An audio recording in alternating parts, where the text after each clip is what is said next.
समयपुर एक छोटा सा गांव है जहां रामू नाम का एक किसान रहता था।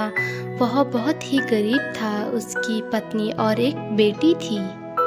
सुनिए जी, घर में अन्न का एक दाना भी नहीं है और मुन्नी की स्कूल की फीस भी भरनी है। भाग्यवान, तुम चिंता ना करो, मैं कोशिश कर रहा हूँ। और इतना कहकर रामू अपने खेत की ओर चला गया। रामू बहुत ही ईमानदार और मेहनती किसान था। रामू का एक छोटा सा खेत था जिसमें उसने बैलों को जोता। रामू बहुत ही मेहनती था।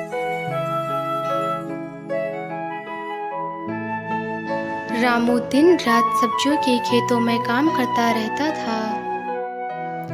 कुछ दिनों बाद जब रामू वापस अपने खेत में गया तो वह बहुत ही खुश हो गया। उसने देखा कि मेरी फसलें बहुत ही ज़्यादा अच्छी हो रही है, जिससे कि वह अपने परिवार का पालन पोषण अच्छी तरह से कर सकेगा। परंतु रामू की खुशियाँ सिर्फ 2 पल की ही थी। रात को अचानक से मौसम खराब हुआ और बहुत तेज बारिश शुरू हो गई, जिससे कि रामू की सारी फसलें नष्ट हो गई। अगले दिन जब रामू अपने खेत में जाता है तो देखता है उसकी फसलें सारी नष्ट हो चुकी होती हैं। हे भगवान, तुमने मेरे साथ क्या किया? अब मैं अपने परिवार का पालन पोषण कैसे करूँगा? इतना कहकर रामू अपने घर को चला जाता है। अरे भाग्यवान, सब बर्बाद हो चुका है, सारी फसलें नष्ट हो चुकी है। अब मैं क्या करूँगा? सुनिए, आप उदास मत होइए, भगवान ने हमारे साथ कुछ न कुछ अच्छा ही सोचा होगा।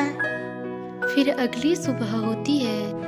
सुनिए जी, आप इस बार और मेहनत कीजिएगा, क्या पता इस बार हमारी फसल अच्छी हो। ठीक है भाग्यवान, अब मैं जाता हूँ खेत को। और इस तरह रामू फिर से अपने खेत की ओर चला गया।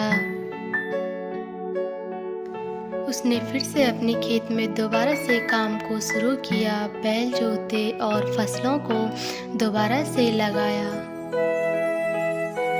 जब रामू दोबारा अपने खेत में आता है तो वो बहुत ज़्यादा खुश हो जाता है, क्योंकि इस बार उसकी फसलें बहुत ज़्यादा अच्छी हो रही थी। कुछ दिनों बाद रामू फिर से अपने खेत में आता। अरे वाह, इस बार तो मेरी फल सब्जियां बहुत ही ज्यादा अच्छे हो रही हैं। अब मैं इन्हें बेचकर अपने परिवार का पालन पोषण सुखीपूर्वक कर सकता हूँ। अब रामू अपनी सब्जियों को इकट्ठा करके बेचने के लिए तैयार हो गया। और रामू अपनी सब्जियों को बेचने के लिए गांव को चला गया। सब्जियां ले लो, ताजे ताजे फल ले लो, सब्जियां ले लो, ताजे ताजे फल ले लो, सब्जियां ले लो, माता जी फल ले लो, सब्जियां ले लो। इस तरह रामू की सारी सब्जियां बिक गई और वह खुशी खुशी अपने घर को चला गया। सुनो भाग्यवान, देखो मैं तुम्हारे लिए क्या क्या लाया हूँ, फल और सब्जियां। अब हमारे भी अच्छे दिन आएंगे।